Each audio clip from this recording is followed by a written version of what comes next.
The wall says close enough to 2:30. We'll go ahead and get started for the August 17th, 2023 Public Utility Advisory Board meeting. I've got a couple of announcements I want to make before we do roll call.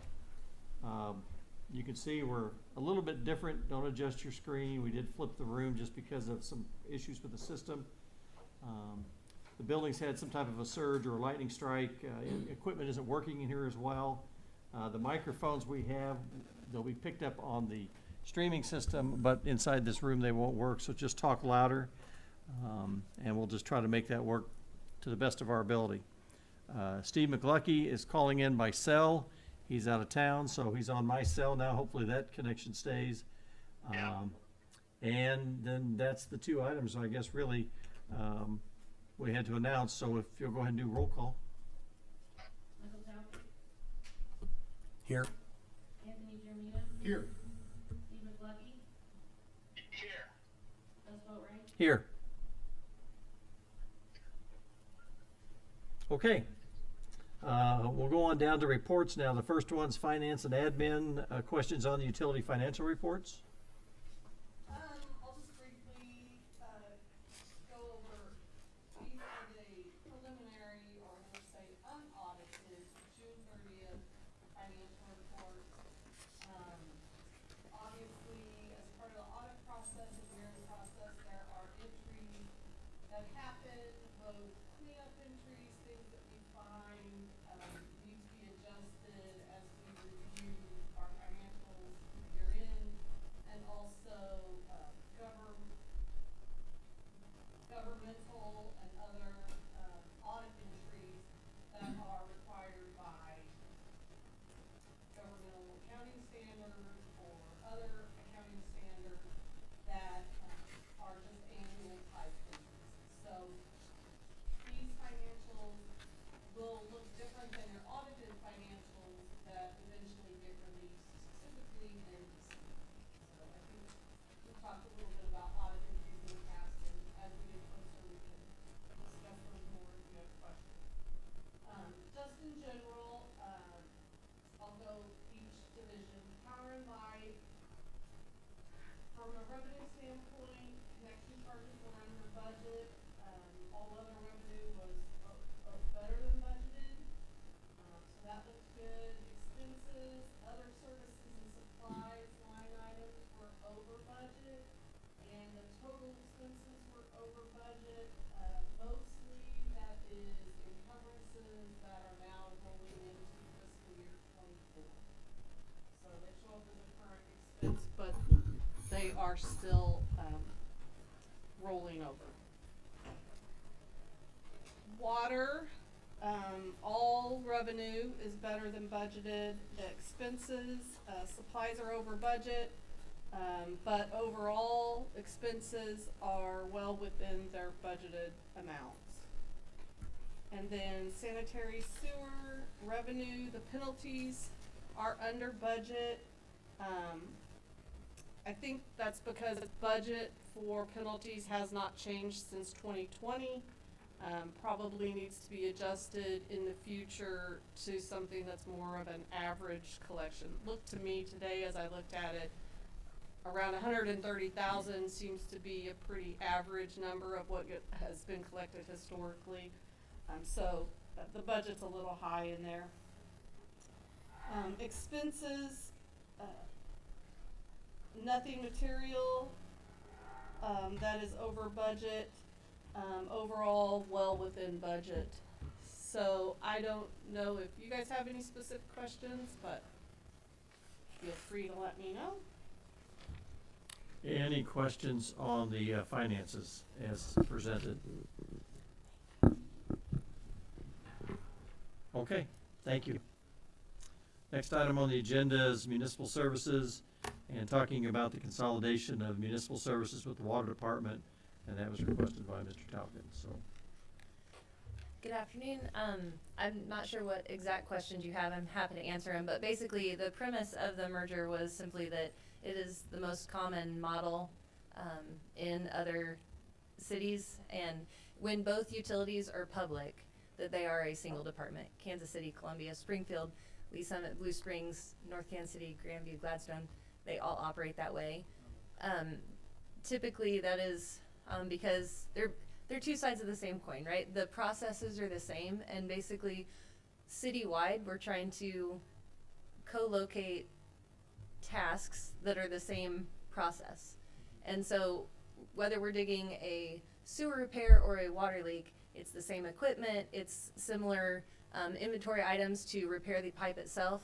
So it's still pipeline underground that you're going to use a clamp on or cut out a small section of pipe, backfill, and on you go. It allows us for some cost savings between the two utilities. For instance, there's a lab at the water treatment plant and there's a lab at Rock Creek treatment plant. They do very similar testing, a little more extensive testing on the sewer side, as you can imagine. But rather than have a lab supervisor for each one, we're sharing a lab supervisor that goes back and forth between those two. And we're going to cross-train the lab staff on both plants to give us coverage for things like that. So it allows us to just economies of scale in both staff and project costs, hopefully over time. It also helps just align projects like the water main replacement and like street overlay to make sure we're not putting water mains where we're just gonna, we're not tearing up roads that we're gonna replace the very next year, things like that. Just forces that communication a little better and helps us save money on both utilities. So, sorry. Can you hear me? I don't think you're on. Yes, it's the green. Okay. Is that bright green? Yes. Okay. Okay. There you go. I'll just talk real loud. So basically, it's the supervision that's kind of consolidating, but it shouldn't take away the quality of services. No, the number of positions in both sewer and water utilities are staying the same on the represented side. Those contracts don't change. They all are up for negotiations at different points, different years. We're not trying to renegotiate those contracts or anything like that. The staff stays. That staff will not cross over. That was definitely a concern. Well, as you'd imagine, if you're used to playing in water, we weren't necessarily very excited about going to play in dirty water. But we're all on the same page that tasks stay the same and in the same houses. Just it's more that supervisory level Okay. and communication level throughout the department. Okay. Thank you. Appreciate it. In some ways, I can see it being a good backup for the other, like with the labs. Yes. If one gets behind or whatever. And actually, we're in a staffing situation right now that cross-training could be very helpful. We're just an incident, if we have people out for long-term, and so this really helps. If that one person that's still in has to be sick or something like that, we do have backup, which we would have never had before. Okay, good. Anybody else have any other questions? Mr. Chairman? Yeah. What will this do with, about the budgets of both departments? Will those funds now be commingled, or? No, the they funds remain stay separate. Yep, the water fund is still revenue from water meter, that metered usage, Right. and then sewer is the same thing, winter quarter, unless you're a business, then it's actual usage, and those still stay separate funds. Okay. When did all this get decided to do? We've actually been talking, we've been talking about it with Dan, Matt McLaughlin, and Karen Kelly all since November of last year. Okay. Just kind of working through what it could look like, what it should look like, the potential.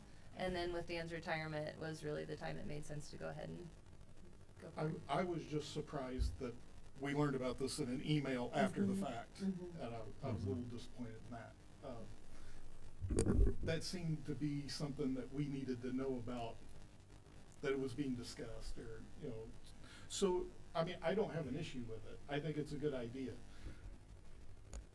Somebody might have had an issue or questions or something, and, maybe in the future we can be let in on the secret. Thank you. Could I? Yeah, please. Okay. So, if you look at the charter, the administrative operations of the city are all within the purview of the city manager. So we make operational decisions, organizational decisions all the time. That's our responsibility. This was not handled any differently than we did when we merged Public Works and sewer utility together. So we followed the same practice. Given the sensitivity, you know, of when you merge a department, you know, we had to navigate those waters very carefully. Well, I'll just say that if we're an advisory board, we need to be allowed to advise. That was just my thought. Yeah, and again, operational decisions are, you know, within the charter. Those are held with the city manager's office. But your point is well made. Any other questions, comments? I have one. Does this mean that Lisa will receive Dan's salary on top of hers? Because that would be pretty sweet. But actually, exactly. I hope at least a little bit of recognition. Did we have the water department separate simply because it was bought originally as a separate entity? Yes. Like I said, when they're both public entities, they're combined. It was American Water 40 plus years ago, and sewer at the time water was deprivatized and brought into the city. Sewer was still technically part of Public Works, and so they remained separate for that, and it was very shortly, around the same time to the next year, that sewer was finally separated out as its own entity because Rock Creek Treatment Plant went online. And then the sewer maintenance operation followed another couple years after that, and then about 13 years after that, stormwater came out of Public Works as well. Mm-hmm. So when you bought the water company, did Dan come with it? Actually, 'Cause yes. He's been here about that long. Yes. Yeah. Oh, he did come with Yeah. it. Karen Kelly as well. Okay. Yep. Interesting. All right, anything else? All right, thank you. Next one is IPL, and it's questions regarding the two companies selected to enter in negotiations for the IPL studies, again requested by Mr. Talcott. Certainly. Right now we're at the stage we're at in the study process is on the agenda for Monday night is a request to approve the selection. Following that, we will enter into negotiations with those companies to establish what the actual scope of work, deliverables, the contract. That itself will also have to be approved by council. Where we're at right now, they were both put out via public purchase, which is our normal city process. The cost benefit analysis, about 58 companies were contacted via that service. 18 companies chose to download the information and 2 responded. The strategic plan, over 600 companies were contacted by public purchase.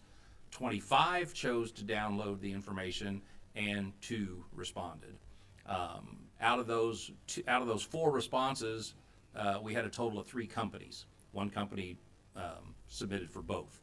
So we had a 5-person review panel to look at those, evaluate the qualifications against what we had in the RFQ, what the qualifications and the evaluation criteria that we had established, and based on that review and the 5 people that were in that, we are recommending to the city council that they approve DKMT for the cost benefit analysis and Sawvell and Associates for the strategic plan. And that's where we're at in the process. It's just simply we had only had a few proposals that were submitted. We reviewed those, and we feel these are the best 2 for the job. Okay, my question, and kind of same as Anthony had asked, but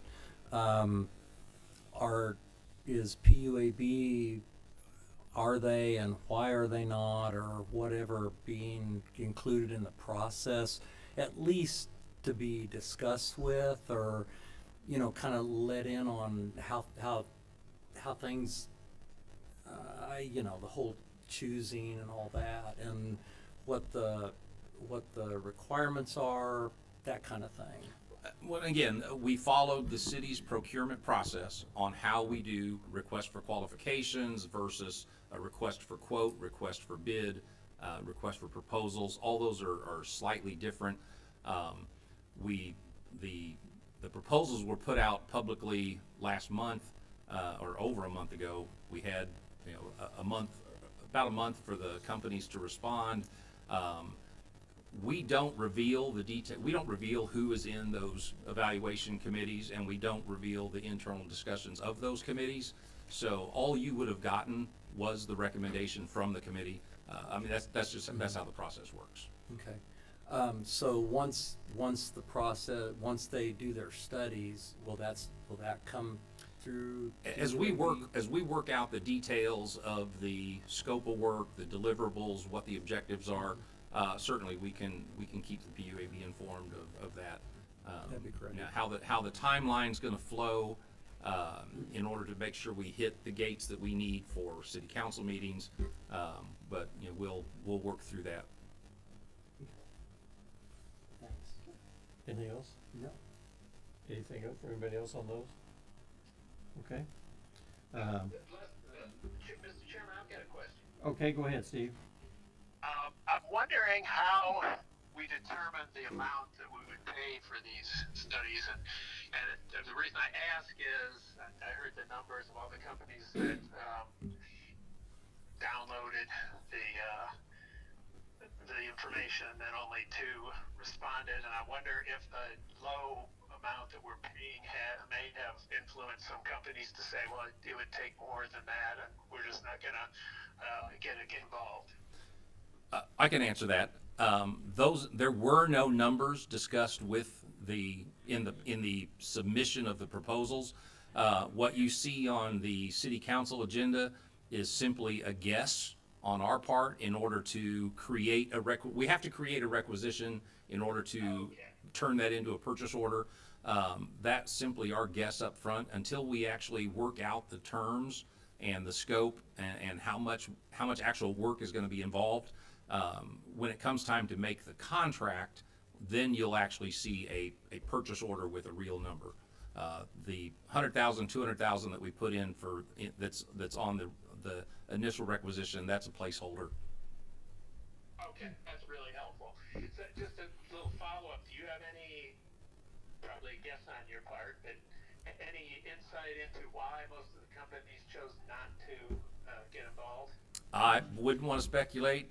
Like I said, public purchase, the way public purchase works, companies that subscribe can put in keywords and topics and types of work, and anything that fits their profile, public purchase will automatically identify them or notify them when an opportunity comes up. Why they choose to submit or not submit, I couldn't begin to guess. Yeah, okay. Appreciate it. Thank you. All right, thank you. Okay, anything else on the IPL issue? Okay. It says Deputy City Manager, still nothing? Nothing for me. Okay. Board member comments? I have something. Is there an event planned for next week at the Uptown Market, or week and a half away, that was going to be an information public meeting? I don't know, I can't remember what it was called. You know, we're gonna have some open, yeah. The about 26th? About the rate structure. The 26th, about the rates. The new rate structure. I didn't think they had a date set for that yet, though. Okay, so I don't know why I put the 26th of August was what anyway, I would like to know if there's an update on that, explaining the rates, taking questions. We've been working closely with the city's communications group to put out public information via a number of different avenues, and we will continue to do that as we work towards October. Mm-hmm. I have seen it. To me, it looks pretty clear. Good. But I'm one of the more informed individuals, I guess. And I've been asking for that 6% for a long time. I also had, I needed to apologize for being a few minutes late. I had an appointment Lee's Summit, and it takes a long time to get back from there for some reason. I saw the street sweeper a few minutes ago. I was glad to see that moving around. I had heard it was staffing issue, that we haven't been seeing those roll as much as I kind of expected to see them. When the community complains about things looking bad and so forth, I'm like, we've got these street sweepers, let's get them out there, and if you don't have somebody to drive it, you can't do that. So I was glad to see that rolling. And I was just gonna congratulate Ms. Reynolds for leveling up, as the young people might say. Pretty cool. Okay. Any other comments from board members? Questions? I understand that IPL had a person injured. Oh, Yes, everything okay? during a maintenance activity yesterday, one of our employees did come in contact with an electrical circuit. He did suffer burns to his arms. He's in the hospital, stable, and in fact, this morning he called his coworkers and chatted with them this morning, so that was good. But Good, I'm glad to hear that he seems to be okay, and well, just be safe, everybody. Yeah. That's, Absolutely. It ain't stuff to play with, that's all I got. Okay. Anything for you? Question on the equipment in this room. Any idea on time frame to get it repaired, or when they're gonna put the tin cans and string up, or? Early on in the process, I believe, unless you have an update earlier.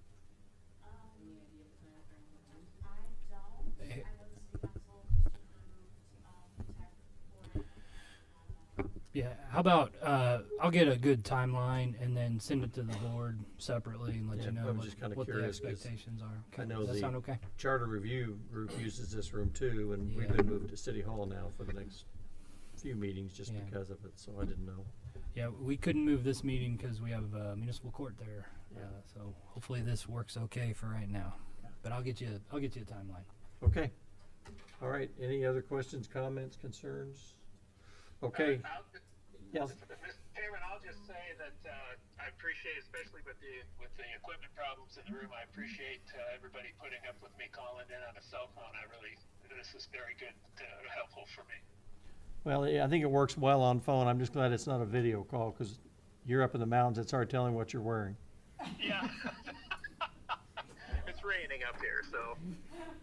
Oh, okay. Well, it's nice and sunny and very hot here. Yeah, good.